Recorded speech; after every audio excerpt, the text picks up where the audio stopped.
ராம் ராம் ஜெய ஜெய சங்கர ஹர ஹர சங்கர. ஸ்ரீ குருபியோ நம. புராணங்கள்லாம் முக்காவாசி நம்ம பார்க்கச்ச பிராதான்யமா நமக்கு என்ன தெரியுதுன்னா பக்தி தான் தெரியுது.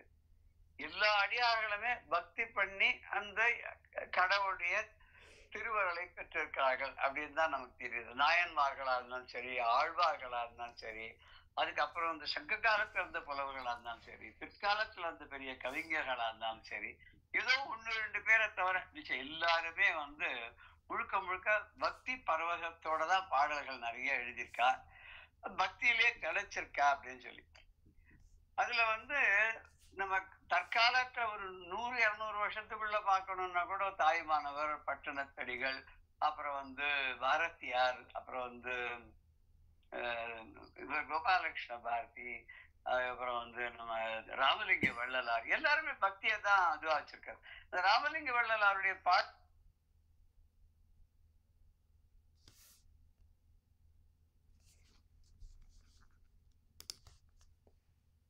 ராமலிங்க வள்ளலாரும் அவருடைய பாடல் தொகுப்புகள் இருக்க, அவரும் பக்தி பரவசத்துக்கு தான் பாடிருக்கார். அவர் ரொம்ப சின்ன வயசுலயே அவ அண்ணா காலட்சேபம் பண்ண வேண்டிய கதா காலட்சேபம் உபன்யாசம் பண்ண வேண்டியதுக்கு அன்னைக்கு ஒரு நாள் போக முடியலன்ற போது இவர் அனுப்புறா, அன்னைக்கு போய் சொல்லிட்டு வான்னு. இவர் அங்க போய் சொன்ன உடனே இவருடைய பிரகாசமான ஒரு முகத்தையும் ஒரு தீட்சணத்தையும் பார்த்தவாள்லாம், உங்க அண்ணா வராட்டா என்ன, இன்னைக்கு உனக்கு என்ன தோன்றத சொல்லுங்கிறார். இவர் முருகனுடைய பெருமையை பற்றி ஓஹோன்னு சொன்ன உடனே அடுத்த நாள்ல இருந்து அவ அண்ணா விட்டுட்டு இவரே சொல்லுன்னு சொல்ல ஆரம்பிச்சாங்க. பெரிய முருக பக்தரா இருந்தவர். சிவனை பத்தி நிறைய பாடிருக்கார். அவருடைய பாடல் தொகுப்புகளுக்கு திரு அருட்பான்னு வேறு.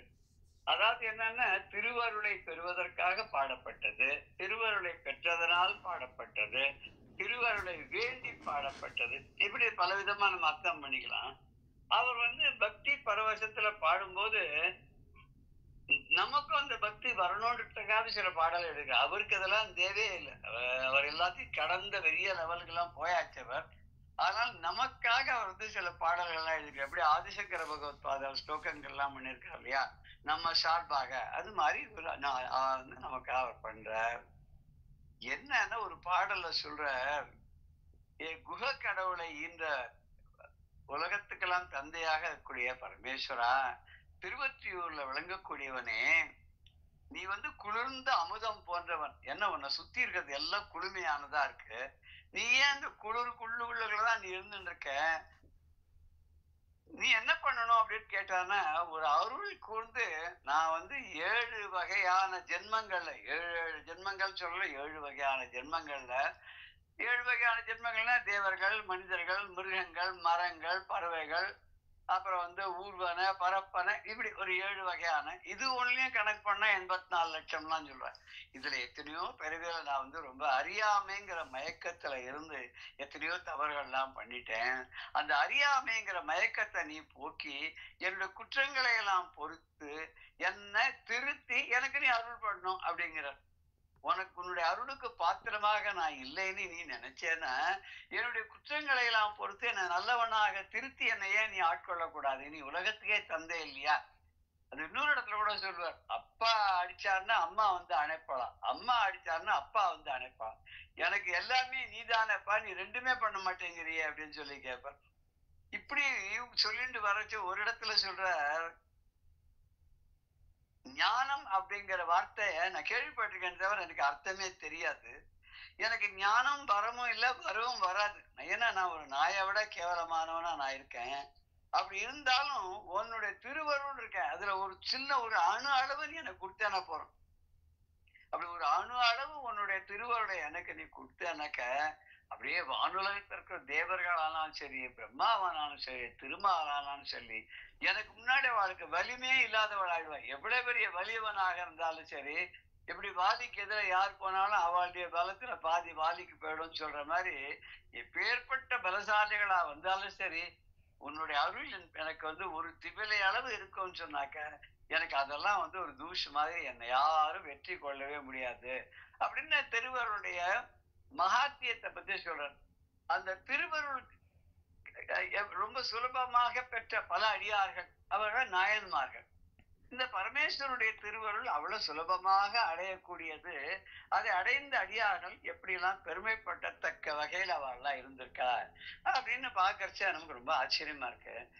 மதுரையம்பதியில, அதுவும் நம்முடைய தென் நாட்டிலேயே மதுரையம்பதியில சொக்கநாத பெருமானாக விளங்கக்கூடிய இந்த சோமசுந்தர கடவுள் 64 திருவிளையாடல்களை ஆடி அப்படி ஒரு பக்தி பரவசத்தை எல்லாருக்கும் உண்டு பண்ணியிருக்காரு. இத பல புராணங்கள் சொல்றது. கந்த புராணத்திற்கு, ஆலாசிய புராணத்திற்கு, திருவிளையாடல் புராணம்னு தமிழ்ல நமக்காக ஒரு 500-600 வருஷத்துக்குள்ள இருந்த ஒரு பரஞ்சோதி முனிவர். பரஞ்சோதி முனிவர்னு நிறைய பேர் இருந்திருக்கதா சொல்றேன். ஆனா இதை எழுதினவர் பேரும் பரஞ்சோதி முனிவர் தான். இப்படி ஔவையா நிறைய பேர் இருந்தாங்க, அகஸ்தியர் நிறைய பேர் இருந்தாங்க. அது மாதிரி இவர் இந்த பரஞ்சோதி முனிவர்ங்கிறது ஒரு பெரிய சங்க கால புலவர்ன்ற மாதிரி நமக்கு தெரியுது. ஏன் அப்படின்னா அவருடைய பாடல்கள்லாம் ரொம்ப இலக்கண சுத்தத்தோட பதிகம்ங்கிற நடையில வருது. நிறைய எல்லாத்தையும் எழுதியிருக்கார். அதுல முதல்ல ஆரம்பிச்சு அந்த சிவபெருமானுடைய பெருமையெல்லாம், கைலாசத்தினுடைய பெருமையெல்லாம் சொன்னார்னு பார்த்தோம். அந்த மதுரையம்பதி கஷேத்திரம் அதனுடைய விசேஷத்தெல்லாம் சொன்னார். அங்கே வழங்கக்கூடிய பொற்றாமரை குளத்தினுடைய அருமை பெருமையெல்லாம் சொன்னார். அந்த தலத்தில கடவுளாக வீற்றிருக்கக்கூடிய சொக்கலிங்க பெருமானுடைய பெருமைகளை எல்லாம் அழகா சொல்லிட்டே வந்த. எப்பேற்பட்ட அருளாளன், அவனை போற்றி படுகிற வாழ்க்கை எந்த விதமான அருள்கள்லாம் கிடைக்கிறது அப்படின்றதெல்லாம் சொல்லிட்டு வந்துட்டு, அப்புறம் அந்த மதுரையில செஞ்ச 64 திருவிளையாடல்களையும் தொகுத்து ஒரு 15 பாடல்களை வரிசையா தலைப்புகளாகவும் நமக்கு கொடுத்தார். இப்ப அவர் என்ன சொல்றாருன்னா, அடுத்ததாக நான் திருவிளையாடல்களுக்குள்ள போக போறார். திருவிளையாடலுக்குள்ள போகும்போது முதல்ல அவர் எடுத்துக்கிறது என்ன அப்படின்னு கேட்டாக்க, திருவிளையாடல் புராணத்துல மதுரை காண்டத்துல இந்திரன் பழி தீர்த்த படலம்.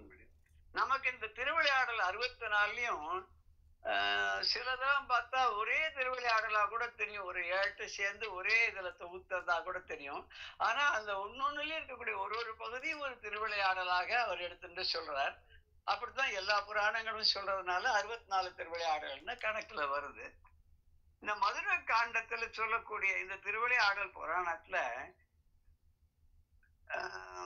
முதல் அது என்னன்னாக்க இந்திரன் பழி தீர்த்த படலம். அந்த இந்திரன் பழி தீர்த்த படலம் இருக்க, அதுல இவர் 97 பாடல்கள்ல எழுதியிருக்காரு. 97 பாடல்கள். அதனுடைய சுருக்கமா 97 பாடல்கள்ல அவர் என்ன சொல்ல வர்றார் அப்படின்னு பார்த்தோம்னா, தேவர் உலகத்துல தலைவனாக, தேவர்களுக்கெல்லாம் தலைவனாக இருக்கக்கூடிய இந்திரன் தன்னுடைய குரு அவமதிச்சான். குரு அருள் இல்லைன்னா திருவருள் இல்லை. என்னதான் இருந்தாலும் குரு தான் நமக்கு வழி காமிச்சு நம்ம கடவுள்கிட்ட இறைவன் கிட்ட சேர்க்கணும். அது இல்லாத நாமளா போய் எந்த மந்திரமோ எந்த ஜபமோ எந்த பூஜை புனஸ்காரமோ எது பண்ணாலும் அதுக்கு பலன் இருக்காது. குருதான் ரொம்ப முக்கியம். இந்த இந்திரன் என்ன பண்ணான்னா, செல்வ செழிப்பு, அது பணம் சேர்ந்து விட்டனாலும் செல்வம் சேர்ந்து விட்டாலும் ஒரு அகந்தை வந்துடும் எல்லாருக்கும். அப்படி ஒரு தாங்கக்கூடிய ஒரு மமதை, மமகாரம், அகங்காரம்லாம் சொல்றபடி இதெல்லாம் வந்துடும். இவனுக்கு அந்த மாதிரி ஏதோ பெரிய தேவலோகத்தை நர்த்தகிகள்லாம் டான்ஸ் ஆடி பாட்டு பாடின்னு இருக்கா. அதெல்லாம் பார்த்து உட்கார்ந்து இருக்கான். அப்ப அங்க அவரோட குருவான வியாழ பகவான், குரு பிரகஸ்பதி வராருங்க. வரும்போது அவரை கவனிக்கவே இல்லை. அவரை கவனிக்காத ஆடல் பாடல்கள்லாம் பார்த்து உட்கார்ந்து இருக்கான். நியாயமா எழுந்திருந்து இந்த ஆடல் பாடலை கொஞ்ச நாள் நிறுத்திட்டு குருவை வாங்கன்னு கூப்பிட்டு அவருக்கு ஒரு பெரிய ஆசனத்தை கொடுத்து, அதாவது அவருக்கு கீழே இவன் உட்காரணுமே தவிர அவருக்கு மேல உட்காரப்படாது. குருதான் என்னைக்குமே பெரியவர். அவருக்கு எல்லாம் கொடுத்து மரியாதை பண்ணி அப்புறம் இந்த ஆட்டத்தை ஆரம்பிக்கணும். இவன் விதி, தலைவிதி யாரை விடுறது? இந்திரனையும் விடலை. இது எதுக்கு உபமானம்னா, குரு அவமதிச்சா எவ்வளவு கஷ்டங்களை எல்லாம் நம்ம அனுபவிக்க வேண்டியிருக்கோன்றதுக்கு இந்த கதை நமக்கு பகவான் பண்ணி காமிக்கிறான். இவர் என்ன பண்றார்? குரு உடனே கோபம் விடுறது அவருக்கு. இவனுக்கு ஒரு சாபத்தை கொடுத்துடுறார். உன்னோட செல்வம் எல்லாம் அழிஞ்சு போகட்டும்னு சாபத்தை கொடுத்துட்டு அங்கிருந்து மறைஞ்சு போயிடுறார். மறைஞ்சு போனோடனே இவனுக்கு என்ன பண்றதுன்னு தெரியல. குரு இல்லாத எப்படி நடத்த முடியும்? எதையுமே நடத்த முடியாது இல்லையா? குரு பிரகஸ்பதி தானே முக்கியமானவர். எல்லா இடத்துலயும் தேடி போறான், ஒரு இடத்துல கூட காணும் அவரை. அவர் எங்கெல்லாம் இருக்க முடியுமோ, எந்த லோகத்துலாம் இருக்க முடியுமோ, 3 உலகத்திலயும் இல்ல, 7 16 உலகத்திலயும் இல்ல, எங்கேயுமே அவர் கண்ணுக்கு படலை. அப்படி மறைஞ்சு போயிட்டார் அவர். உடனே வேற வழி இல்லை. எல்லாருமே இந்த தேவர்கள் எப்போதும் என்ன பண்ணுவான்னாக்க, எந்த பிரச்சனை வந்தாலும் நேரம் பிரம்மா கிட்ட தான் போறோம். ஸ்ட்ரெயிட்டா பரமேஸ்வரன்கிட்டயோ இல்ல ஸ்ட்ரெயிட்டா விஷ்ணு கிட்டயோ போக மாட்டாலும் எதுக்கு எடுத்தாலும் இவ வந்து நேரா போறது எங்க அப்படின்னு சொன்னாக்க ஸ்ட்ரெயிட்டா பிரம்மா கிட்ட போவார். பிரம்மா தான் இதுக்கெல்லாம் ஒரு பெரிய பிதாமகரா இருந்து அது ஒரு எல்லாருக்கும் ஒரு நல்ல வழியெல்லாம் சொல்லி கொடுப்பார். அந்த இப்படி பண்ணலாம் அப்படி பண்ணலாம் அப்படின்னு அவர் எல்லாத்தையும் சொல்லி கொடுக்கும்போது அதுபடி நடப்பேன். நீங்க போய் பிரம்மா போய் கேட்ட உடனே என்ன சொல்றாரு பிரம்மா வந்து, நீ ஒண்ணு பண்ணு, உனக்கு ஒரு குரு வேணும்னா தற்போதைக்கு ஒரு ஆளை சொல்றேன், நீ அவனை போய் பாரு. அவன்கிட்ட போய் என்ன பண்றனாக்க அவன் காலில் விழுந்து, அப்பா நீ தான் வந்து எனக்கு குருவா இருக்கணும் அப்படின்னு சொல்லி ஒரு அவனுக்கு பேர் வந்து விஸ்வரூபன் அப்படின்னு ஒருத்தன் பேர். அவன் அப்பா பேர் துவஷ்டா அப்படின்னு சொல்றான். அந்த துவஷ்டாவோட பிள்ளையான விஸ்வரூபன் அவனுடைய காலில் போய் விழுந்து நீ தான் எனக்கு குருவாக்கணும்னு கேட்கிறார். பிரம்மா சொன்ன பிரகாரம் அவனும் வரான். ஆனா அவன் ராட்சசன். அவன் வந்து அசுரர்களுடைய குலத்தை சேர்ந்தவனாக இருக்காம அவன் என்ன பண்ணான்னு சரின்னு ஒத்துன்னு வந்துடுறான். அவன் யாகங்கள் யஜ்யங்கள்லாம் பண்றான், வேள்விகள்லாம் இந்திரனுக்கா பண்றான். ஆனா அவனுடைய உள்ளுக்குள்ள ஓடக்கூடிய ரத்தம் அசுர ரத்தமும், அதனால எல்லாத்தையும் ஆகுதியில போட்ட உடனே எடுத்து அது அக்னியில விழறதுக்கு முன்னாடியே எடுத்து அவன் அந்த அசுரர்கள் எல்லாம் கொடுத்துருவான் எல்லாம்.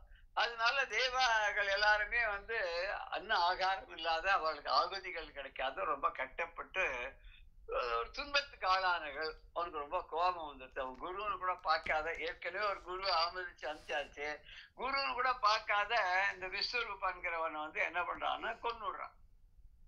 அது கொண்ட உடனே அவன் அப்பாவுக்கு ரொம்ப கோபம் வருது. மறுபடியும் அவன் தபஸ் பண்ணி என்ன பண்ணான்னு இந்திரனை கொல்லறதுக்காக அப்படின்னு சொல்லி ஒரு தபஸ் பண்ணி யாகம் பண்ணி ஒரு பிள்ளையை பெற்றெடுக்கிறார்.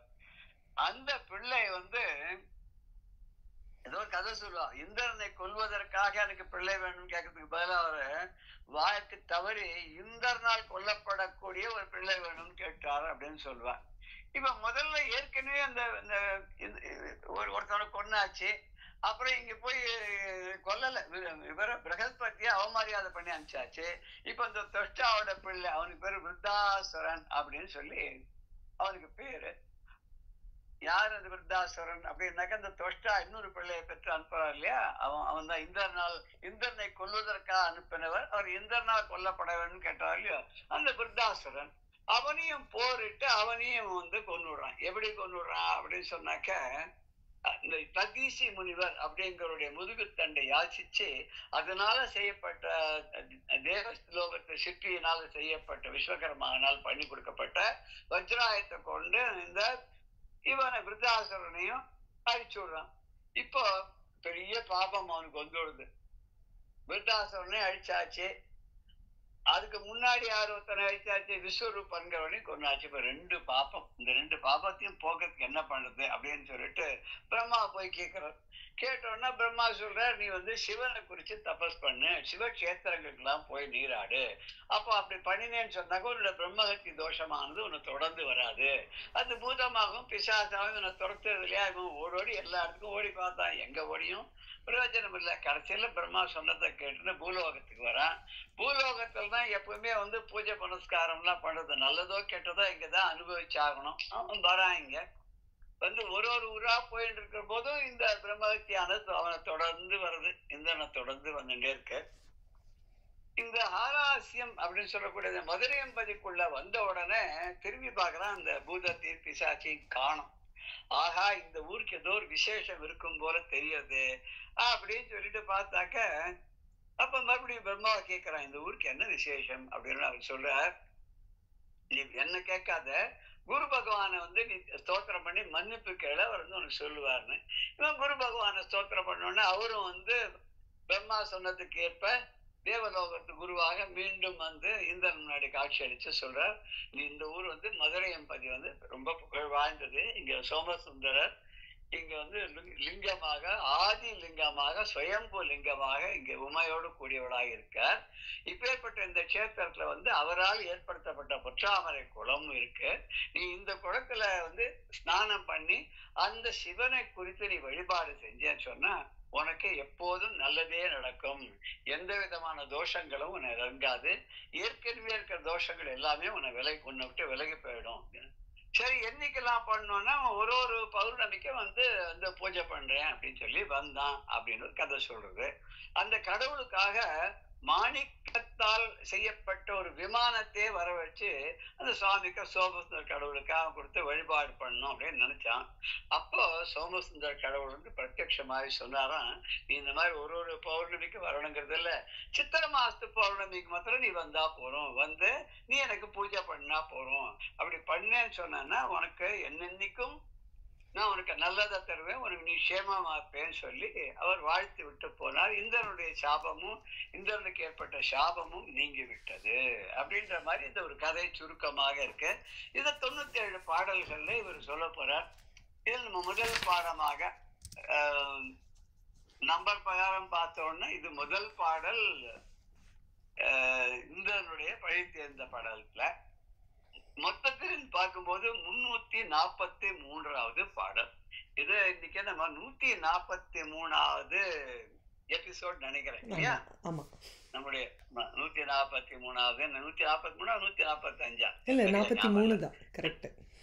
143 அவ்வளவு தூரம் வந்து அந்த இறைவனுடைய அருளாலே அவன் அருளாலே அவன் தாள் வணங்கின்னு மாணிக்கவாசகர் சொன்ன மாதிரி அவனுடைய தாளை வணங்கி நம்ம வந்துட்டு இருக்கோம்.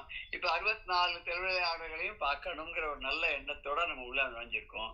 அந்த இறைவனுடைய அருள் இருக்கிற வரைக்கும் அவர் எத்தனை திருவிளையாடல்களை வந்து சொல்லணும்னு படிக்கணும்னு அவர் வந்து நமக்கு ஆசீர்வாதம் பண்றாரோ அனுகிரகம் பண்றாரோ அது வரைக்கும் தங்கு தடையில்லாம செல்ல வேண்டும் என்பதற்காக நாம அந்த சோமசுந்தர கடவுளை ஒரு தடவை வணங்கி நெஞ்சார துதித்து வாயார ஆண்டாள் சொல்லுவா இல்லையா, வாயினால் துதித்து மனத்தினால் நினைத்தேன்னு, அது மாதிரி வாயினால பாடி மனத்தினால் நினைத்து நாம சோமசுந்தர கடவுளை வணங்கி இந்த முதல் பாடல் நம்ம பார்க்க போறோம்.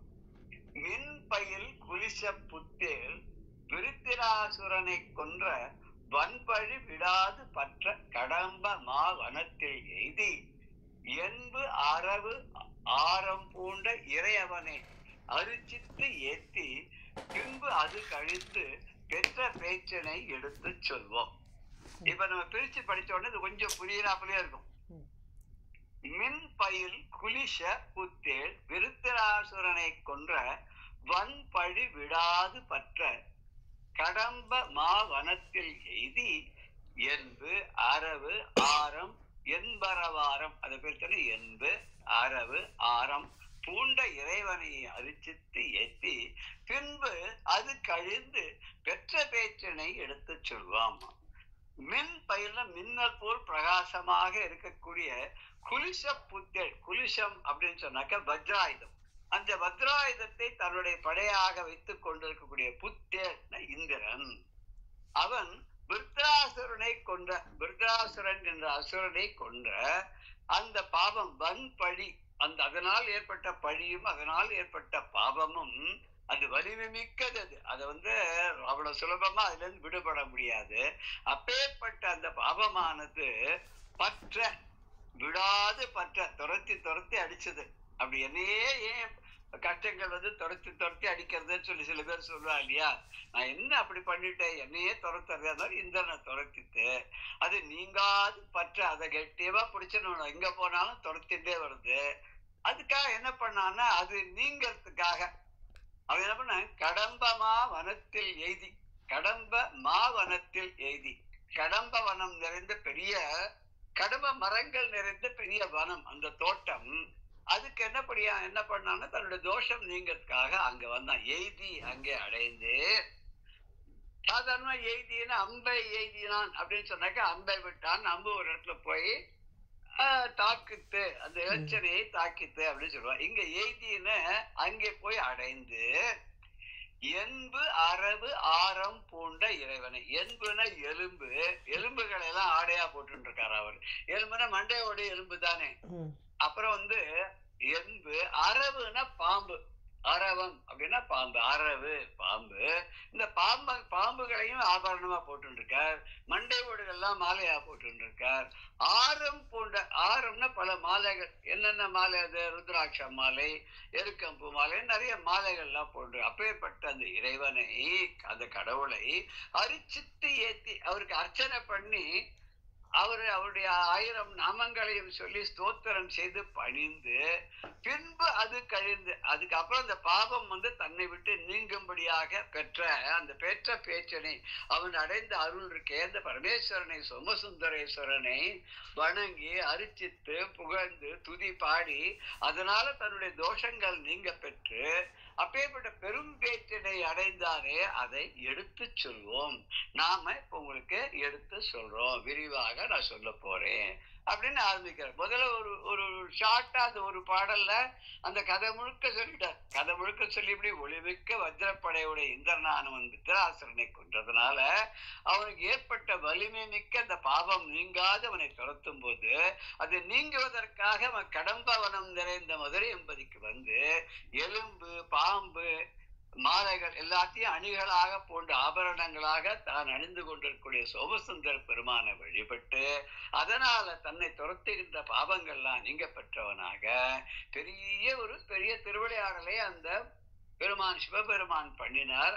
அந்த முதல் திருவிளையாடலை இப்ப உங்களுக்கு எல்லாம் நான் எடுத்து கூறுறேன் அப்படின்னு ஒரு ஆரம்பிக்கிறேன். தொடக்கத்துல எப்பயுமே ஒரு ஜிஸ்ட சொல்லிட்டு அதுக்கப்புறம் மேல விரிவா சொல்றது இல்லையா? சாதாரண ஒரு லெக்சர் கொடுக்கும் போதோ உபன்யாசம் பண்ணும்போதோ அவளுடைய ஒரு நியத்தி என்னன்னு ஆரம்பிச்சு அவ எடுத்திருந்தது என்ன டாபிக், அதுல எதை பத்தி அவ டீல் பண்ண போறா, அதுக்கும் அந்த லெக்சருக்கும் என்ன வந்து அந்த ஆடியன்ஸ்க்கும் என்ன வந்து ஒரு லிங்க், அவளுக்குள்ள என்ன in what way they are connected with that, இதெல்லாம் சொல்லிட்டு அது போல விரிவாக ஆரம்பிப்பா. இல்லைன்னா அது அத்தனையும் சேர்ந்து ஒரு பாடல்.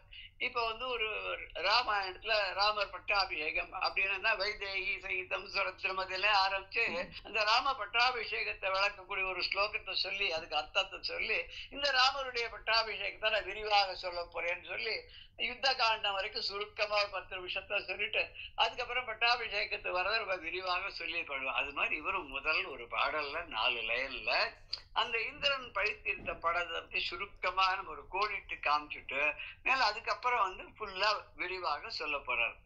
மின் அப்படின்னா மின்னல் போல ஒளியோடு கூடிய அப்படி குலிசம் அப்படின்னு சொன்னா குலிசம்ங்கிறதுக்கு வஜ்ரப்படை வஜ்ராயுத படைன்னு அர்த்தம்.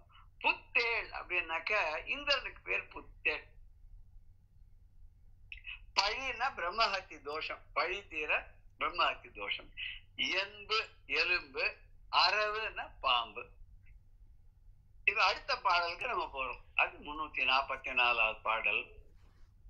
முன்னதாக முகத்தில் வண்டு மூசும் மந்தார நீழர் பொன் அவிர் சுணங்கும் கொங்கை புலோமசை மணாளன் பொற்பூன் மின் அபிர்ந்து இமைப்ப சிங்கம் சுவந்த மெல் அணை மேல் மேவி அன்னமென் நடையார் ஆடும் ஆடல் மேல் ஆர்வம் வைத்தான். அந்த பாடல் இது ரொம்ப சுலபமா தான் இருக்கு. கொஞ்சம் பேச்சோம்னாக்க முன்னதாக முகத்தில் வண்டு மூசும் மந்தார நீழர் பொன் அவிர் சுணங்கும் கொங்கை புலோமசை மணாளன் பொற்பூன் மின் அவிர்ந்து இமைப்ப சிங்கன் சுமந்த மெல் அணை மேல் மேவி அன்ன மென் நடையாரோடு அன்ன மென் நடையார் ஆடும் ஆடல் மேல் ஆர்வம் வைத்தான்.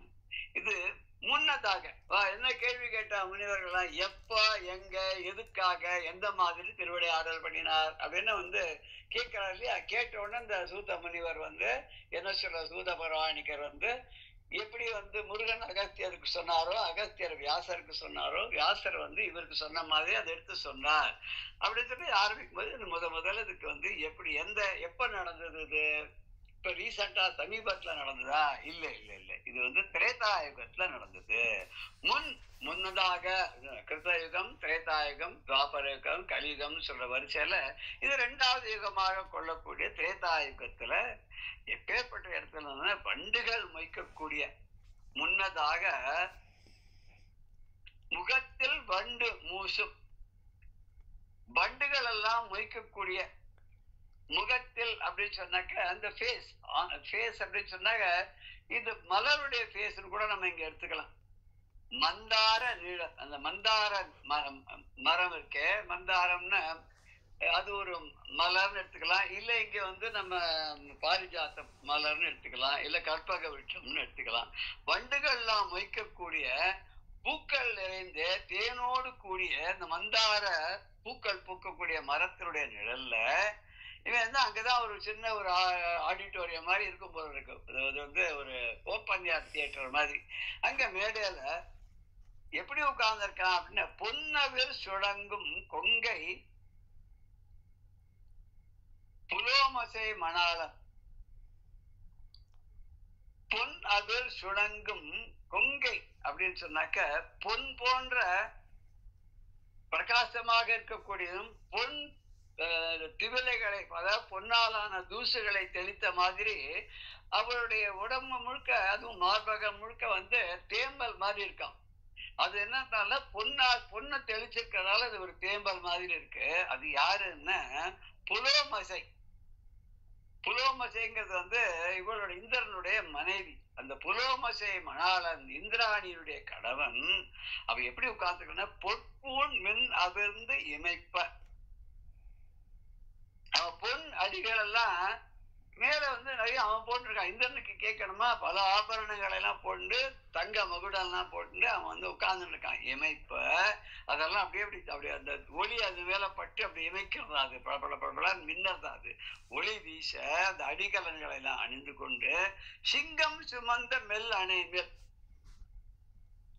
சிங்கம் சுமந்த அப்படின்னு சொன்னாக்க சிங்கங்கள் எல்லாம் அந்த அரியாசனத்துல, அதுக்கு சிம்மாசனம் சொல்றோம், ரெண்டு பக்கமும் சிங்கங்கள், தங்கத்தினாலான சிங்கமோ இல்ல நிஜமான சிங்கமோ அங்க இருந்ததோ, அந்த சிங்கம் சுமந்து இருக்கக்கூடிய அந்த ஆசனத்துல, சிம்மாசனத்துல கை வச்சுட்டு அங்க உட்கார்ந்து இருக்கான். உட்கார்ந்துட்டு என்ன பண்றான் அவன், சிங்கம் சுமந்த மெல்லணை மேல் மேவி அதுல உட்கார்ந்து கொண்டு அன்ன மென் நடையார் ஆடும் ஆடல் மேல். அன்னம் மென் நடை, அன்னம் போல அன்னப்பறவை போல ஒரு அழகான நடையை உடைய தேவலோகத்து நடன மணிகள் அவெல்லாம், ஊர்வசி, ரம்பை, திலோத்தமை, மேனகை இப்படிலாம் சொல்றாள் இல்லையா, இவெல்லாம் அவனுக்கு வந்து அப்பப்ப திடீர்னு நினைச்சா என்டர்டைன்மெண்ட். அவெல்லாம் ஆடுறா, அவ பாடுறா, எல்லாம் பண்றா. இந்த ஆட்டத்துல மயங்கி போய் அதை பார்த்துண்டு அதுலயே அப்படியே விருப்பம் கொண்டு லைச்சு போயிட்டான், அதுலயே மூழ்கி போயிட்டான். அந்த ஆடல் பாடல்ல அப்படியே மூழ்கி போயிட்டான் அப்படின்னு இந்த பாடல் சொல்ல. திரேதாயுகத்துல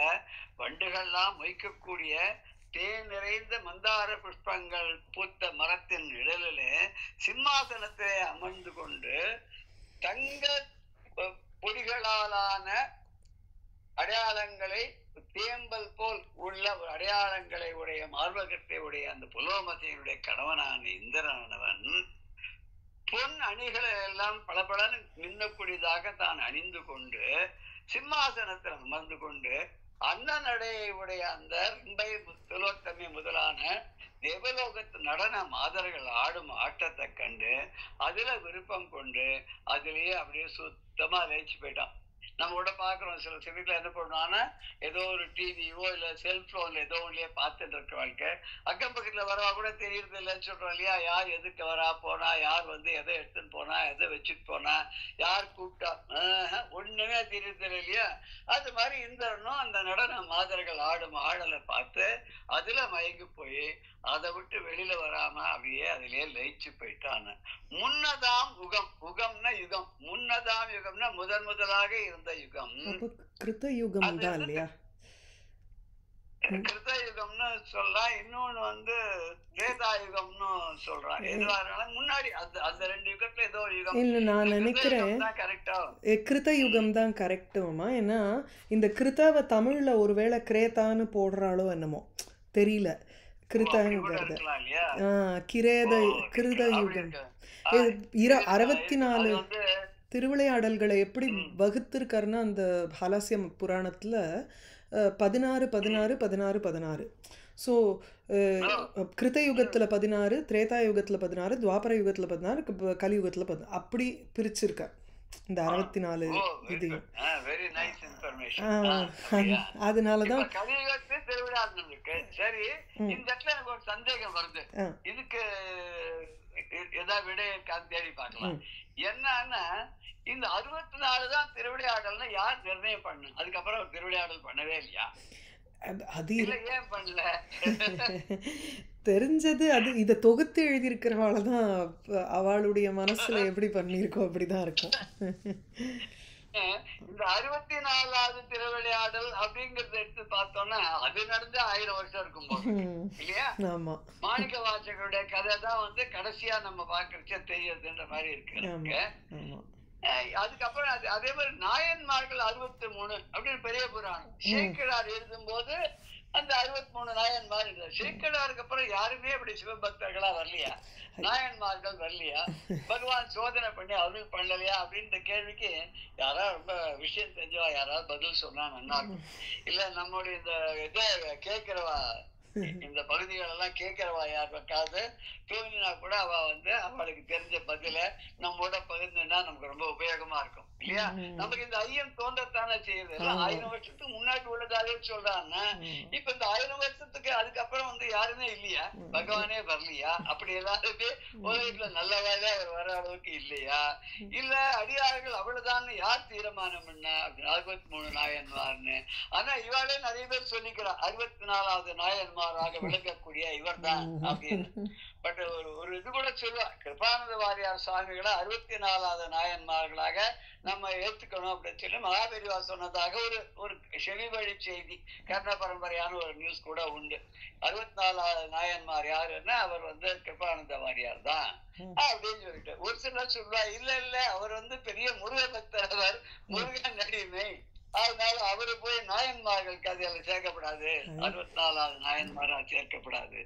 வாதத்துக்காக எதம்னா எடுத்துக்கலாம் இல்லையா? தர்க்கவாதம்ங்கிறது அது ஒரு பெரிய கலை தானே. அதனால வந்து எப்படி வேணா எடுத்துக்கலாம்.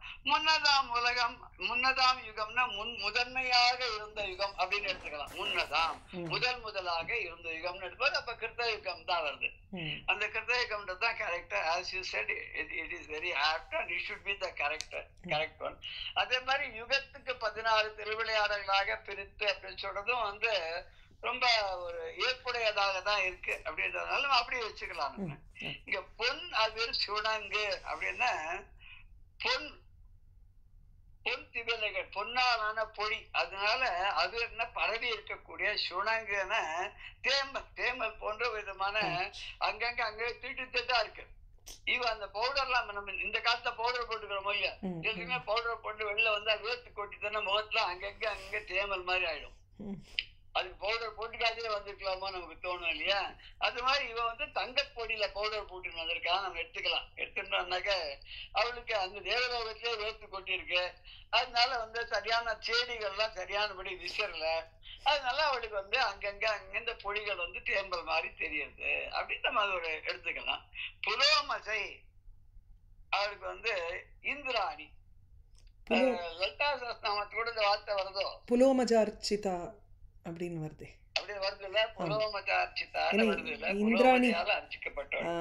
இந்திராணி அம்பாளுடைய ஒரு பக்தை. அது புலோமங்கிறது ஒரு தைத்தியன், அவனுக்கு பிறந்தவள் சச்சி.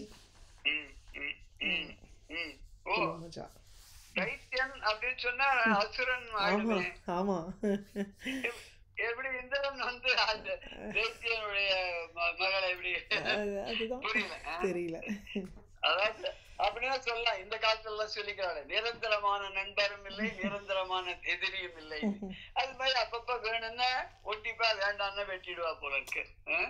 சரி இருக்கட்டும், இருந்துட்டு போட்டோம், நம்ம அப்படியே ஒத்துப்போம். அடுத்த பாடல் 345. அது வந்து மூவகை மலரும் பூத்து வண்டுகளே முழங்க தெய்வ பூவலர் கொடி பேர்ந்து அன்ன பொன்னனார் கூத்தும் அன்னார் நாவலர் அமுதமன்ன பாடலும் நாகநாட்டு காவலன் கண்டும் கேட்டும் களிமது கடலுள் ஆழ்ந்தான். மூவகை மலரும் பூத்து, 3 வகையான மலர்கள்னா மரத்துல பூக்கிறது, கொடியில பூக்கிறது, செடியில பூக்கிறது அப்படின்னு சொல்லலாம். 3 வகையான மலர்கள். இது வாசனை மிகுந்த மலர்கள் எடுத்துக்கலாம். இதெல்லாம் பூத்து குலுங்கிறது. அதுல வண்டுகள்லாம் சுத்தி ரீங்காரம் விட்டு அந்த தேனை பருகிறதுக்காக வந்து இசைப்பாடு கொண்டிருக்கு. அங்க வந்து தெய்வ பூவுலர் கொடி பேர்ந்ததன்ன, அங்க வந்து அசையும் தெய்வ கொடி போல, தேவலோகத்துல இருக்கக்கூடிய கொடி போல அசைந்து ஆடக்கூடிய அந்த பெண்கள் எல்லாம் நடனம் ஆட, அந்த அவர்கள் எல்லாம் என்ன பண்ண, அவர் வந்து பொன்னார் கூத்தும் அந்த பூவலர் கொடி பேர்ந்த அந்த அந்த தெய்வ லோகத்தை சேர்ந்த அந்த பூவையர்கள் அந்த பெண்கள் எல்லாம் ஆடக்கூடியது கொடி போல் இருந்தவர்கள் ஆடுறாங்க. அத வந்து இந்த ஒரு அதை பார்த்து ரொம்ப ரசிச்சுட்டு இருக்கான். அந்த கூத்தும் அன்னார் நாவலர் அமுதம், அவ வந்து பாடக்கூடியது, அவளுடைய நாவில் தோன்றிய பாடல்கள், அந்த பாடல்களையும் அந்த தங்க நிறமாக இருக்கக்கூடிய அவர்களை தான் பொலிவோடு விளக்கக்கூடிய ஆடலையும் அவருடைய பாடல்களையும் நாகநாட்டு காவலன் கண்டு, நாகநாடுன்னா அது தேவர்கள் உலகம், அந்த தேவலோகத்து காவலனாக இருக்கக்கூடிய தேவலோகத்து தலைவனாக இருக்கக்கூடிய இந்திரன் கண்டு கேட்டு அதை பார்த்து அந்த பாடல்களை கேட்டு களிமது கடலுள் ஆழ்ந்தான். சந்தோஷம் அப்படின்னு சொல்லக்கூடிய மகிழ்ச்சி கடல்ல ஆழ்ந்திருந்தான். 3 வகையான மலர்கள் எல்லாம் அழகாக பூத்து அலர்ந்து அதுல வண்டுகள்லாம் இசை பாடிக்கொண்டிருக்க, அதை சுற்றி சுற்றி வந்து தேனை எடுப்பதற்காக ரீங்காரமிட்டு வரும்போது அசைந்து அசைந்து தேவ கொடி போல ஆடக்கூடிய அந்த தேவலோகத்து ஆடல் அரசிகள் எல்லாரும் ஆடும்படியாக அவளுடைய ஆடலையும் அவளுடைய வாக்கிலிருந்து வரக்கூடிய நாவிலிருந்து தோன்றிய அமுதம் போன்ற இனிமையான பாடல்கள், அவ பாடவும் பாடுற ஆடவும் ஆடுற. இப்பெல்லாம் சில பேர் நிறைய பாட்டே பாடிட்டு ஆடுறா, ஆனா பாடுற மாதிரி வாய ஆச்சப்படா பின்னாடி யாரோ பாடிட்டு இருப்பா இல்லையா, பின்னணி இசை அப்படின்னு பாடிட்டு இருப்பா இல்லையா. ஆனா சில பேர் வந்து இன்ஸ்ட்ருமெண்ட் வாசிக்கிறா, சில பேர் பாடிட்டு வீணை வாசிக்கிறவா பாடிட்டே வாசிக்கிறவா நான் கேட்டிருக்கேன். அதே மாதிரி வயலின் வாசிக்கிறவ கூட அப்பப்ப நடுவில் சில பேர் பாடிட்டு அதை வாசிக்கிறவாளே நான் பார்த்திருக்கேன். டான்ஸுக்கு பாடிட்டே ஆடுறவாள நான் பார்க்கல, யாரோ பாடுவா யாரோ ஆடுவா, அப்படிதான் நான் பார்த்திருக்கேன். அதுதான் அப்படிதான் இல்லையா.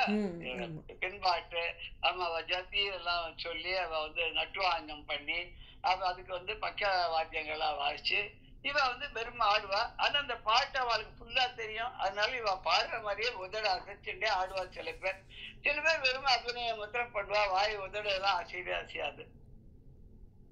இப்படி அவர்கள் ஆடும்போது அவர்களுடைய வாயிலிருந்து நாவிலிருந்து தோன்றிய அமுதம் போன்ற இனிமையான அந்த பாடல்களை கேட்டு அந்த விண்ணுலகமான தேவர உலகத்தினுடைய தலைவனாக இருக்கக்கூடிய அரசனாக இருக்கக்கூடிய அந்த இந்திரனானவன் கேட்டு மகிழ்ச்சி கடலிலே ஆழ்ந்தான். இப்பதான் அவனுக்கு என்ன வரப்போறது, என்ன வரப்போறது, அஷ்டமத்சனின்னு சொல்றாங்க இல்லையா, அவனுக்கு பிடிக்க போறது. இப்பதான் பிடிக்க போறது அவனுக்கு 3 வகை மலர்கள், கோட்டுப்பூ, கொடிப்பூ, நிலப்பூன்னு சொல்றதா. கொடியில பூக்கிறது, நிலத்துல பூக்கிறது, மரத்துல பூக்கிறது அப்படின்னு சொல்லிட்டு சின்னதா இருக்கும் செடி ஒன்ன வளர்ந்துட்டு பாரிஜாத்தெல்லாம் மரம், கற்பக விருட்சம்லாம் மரம் இல்லையா அது.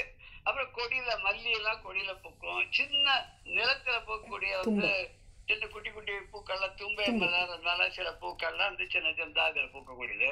பொன்னார்னா பொன் நிறைய, பொன்னுக்கு நிகரான பொன் போன்ற பொன் போன்ற நிறத்தை உடைய மகளிர் அர்த்தம். கூத்துனா ஆடல், நாவலர் நாவில் தோன்றிய, அவருடைய நாவிலேயே தோன்றிருக்கக்கூடிய பாடல், அவ பாடுற பாட்டையும் அவளுடைய ஆட்டத்தையும் பார்த்து மகிழ்ச்சி கடலில் ஆழ்ந்திருந்தான். நாவில் தோன்றிய அந்த நாகநாடுன்னு விண்ணவர் உலகம், நாகநாடு. அந்த அங்க இருக்கக்கூடிய அந்த நாட்டுக்கு தலைவனான வானவர் தலைவனான இந்திரன் இதெல்லாம் பார்த்து ரசிச்சுட்டு இருந்தான். அப்ப என்ன ஆச்சு, பையராவணிந்த வேணி பகவனே அணைய தங்கள் ஐயனாம் யாழப்புத்தேள் ஆயிழை அடைந்தானாக செய்யத்தால் வழிபாடின்றி தேவர்கோன் இருந்தான். அந்தோ தையலார் மையல் ஏற்பட்டோ தமக்கு ஒரு மதியம் உண்டாமோ அப்படிங்கிறது. தையலார் மயல் ஏற்பட்டோர் தமக்கு ஒரு மதியம் உண்டாமோ. பெண்களுடைய மயக்கத்துல விழுந்தோ தன்னுடைய அறிவை இழந்துட்டான்னா அவனுக்கு விமோசனம் உண்டோ, அவனுக்கு அறிவு வருமா, கிடைக்குமா, கிடைக்காது. இதுக்கு நிறைய கதைகள்லாம் நம்ம பார்த்திருக்கோம் இல்லையா. ராவணன் நம்ம பார்த்திருக்கோம். அப்படி ஒருத்தர் வந்து கதைகள்ல புராணத்துல நிறைய சொல்லிட்டு இருக்கா. இங்க இந்திரன் என்ன பண்ணா, இந்த நடனத்தை பார்த்து ரசிச்சுட்டே இருந்ததுனால என்ன ஆச்சுன்னாக்கா, அப்ப பார்த்து வந்தாரியா. யாரு வந்தான்னு, படத்தை உடைய பாம்பினை பை அரா அணிந்த, பையை உடைய விஷப்பைய உடைய அரவு அணிந்த அதுனா பாம்பு, பாம்பை அணிந்திருக்கக்கூடிய வேணி பகவனே ஜடாமுடியை உடைய பகவானான அந்த சர்வேஸ்வரனுக்கு அனைய அவனுக்கு சமமாக உடைய அப்பேற்பட்ட அவரும் ஆதி குரு தட்சிணாமூர்த்தி இல்லையா, பிரகஸ்பதியும் குரு இல்லையா, அதனால அந்த குருக்கு சமமான குரு இவர். நம்ம பல கோயில்ல கூட பாக்குறோம், வியாழக்கிழமைக்கு தட்சிணாமூர்த்தி குரு பகவான் சொல்லி அவருக்கு கடலை மாலையெல்லாம் போட்டு மஞ்சள் துணியெல்லாம் கட்டி அங்க வந்து பூஜை ஏதோ பூஜை பண்றாலே நம்ம சந்தோஷப்பட்டுக்க வேண்டியிருக்கு. ஆனா குரு பகவான் வேற தட்சிணாமூர்த்தி வேறன்றதை நம்ம சொன்னா கூட நிறைய பேர் அதை புரிஞ்சுக்க மாட்டேங்கிற. இப்படி தட்சிணாமூர்த்திக்கு சமமாக இருக்கக்கூடிய அந்த குரு பகவானானவர் வியாழனானவர் அங்க வர தங்கள் ஐயனாம் வியாழ புத்து, அந்த தங்கள் ஐயனாம் தனக்கு குருவாக விளங்கக்கூடிய வியாழன் வியாழ பகவான் புத்தேல் ஆயிடை அடைந்தானாக அந்த இடத்துக்கு வந்தான். அந்த ஆயிடைன்னா அப்பேற்பட்ட அந்த இடத்துக்கு எங்க இந்திரன் நடனத்தை பாடி ரசித்து கொண்டிருக்கூடிய அந்த மண்டபத்துக்கு வந்தா என்னாச்சு, செய்யத்தாள் வழிபாடு இன்றி தேவர்கோன் இருந்தான். அந்த வந்த குருவை வரவேற்று அவருக்கு உபச்சாரம் பண்ணி அவருக்கு வழிபாடு செய்து அவரை மதித்து அவருக்கு ஆசனம் கொடுத்து கௌரவப்படுத்துறதுக்கு அவன் தவறிட்டான். அந்த தேவேந்திரன் என்ன பண்ணா, அந்த செம்மையான திருவடிகளை உடைய அந்த குருவை வழிபடாமல் இவன் பாட்டு என்ன பண்ணான், அந்த டான்ஸை பார்த்துட்டே இருந்தான். சில சமயத்துல நமக்கு ரொம்ப முக்கியமான ஒருத்தர் வருவா, வந்து நிற்பா, அவள்கிட்ட ஏதோ வேலை சொல்லிருப்போம், அவ நமக்காக இதை பண்ணிட்டு வந்து நிற்பா.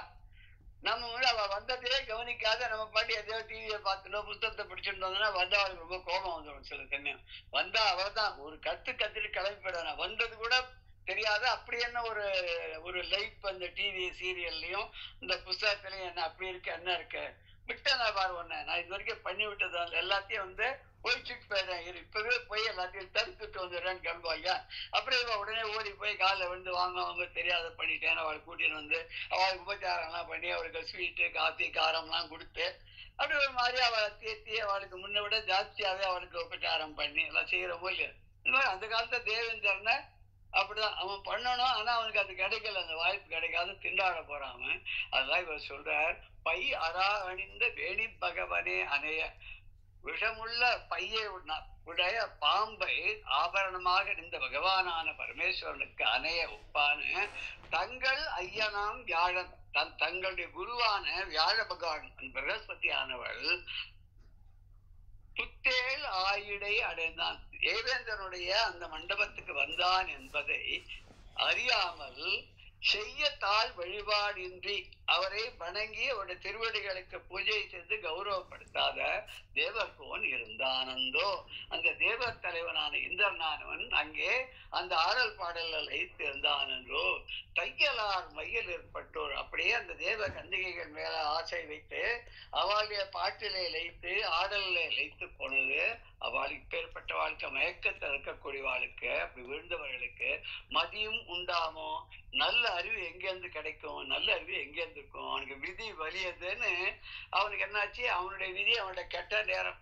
இப்படிதான் ஒரு தடவையும் ஏதோ ஒரு ராட்சசரான ஒரு தொல்லை இருக்கும், அதுல இருந்து ஒரு மாதிரி பகவான் வந்து அவதாரம் பண்ணி மீட்டு அவனை எடுப்பார். தசாவதாரத்தையும் பார்த்தா வந்து மனுஷாளுக்காக எதுவும் பண்ணதா இல்லை, அவர் எல்லாமே வந்து தேவாதி தேவர்களுக்காக பண்ணது அத்தான் இருக்கு இல்லையா.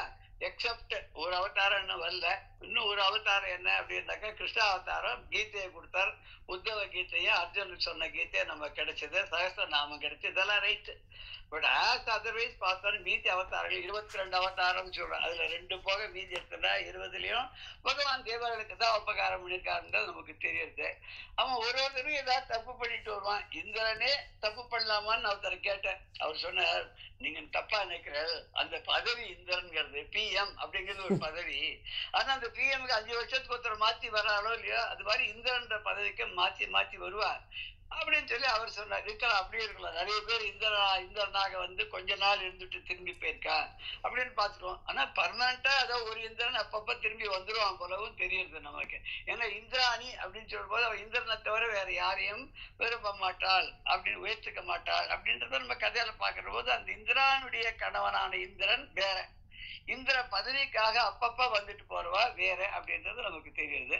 இதுக்கு மேல என்ன எப்படி அந்த பாடல் போறது அப்படிங்கிறத 347வது பாடல் அதுல என்ன சொல்றாருங்கிறத நம்ம அடுத்த செஷன்ல விரிவாக நம்ம பார்க்கிறோம். இந்த பாடல் வந்து சொல்றத ஒல்லர குறவன் ஏக உம்பர்கோன் உம்பர்கோன் திருவினாக்கம் புல்லன சிறிது குன்ற புரந்தரன் அறிந்திடு கேடு நல்ல தொல் குறவர் பேணான் அவையினால் விளைந்த தென்னா அல்லலுற்று அறிவு அன்று அன்னை அல்லலுற்று அறிவன் தன்னை தேடுவான் ஆயின் நானே. என்ன பண்ணா இந்திரன் அப்படிங்கிறத அடுத்த பாடல்ல நம்ம விரிவாக அடுத்த செஷன்ல நம்ம பார்க்கலாம். ஜெய ஜெய சங்கர ஹரஹர சங்கர ஸ்ரீ குருபியோ நமஹ. ராம் ராம்.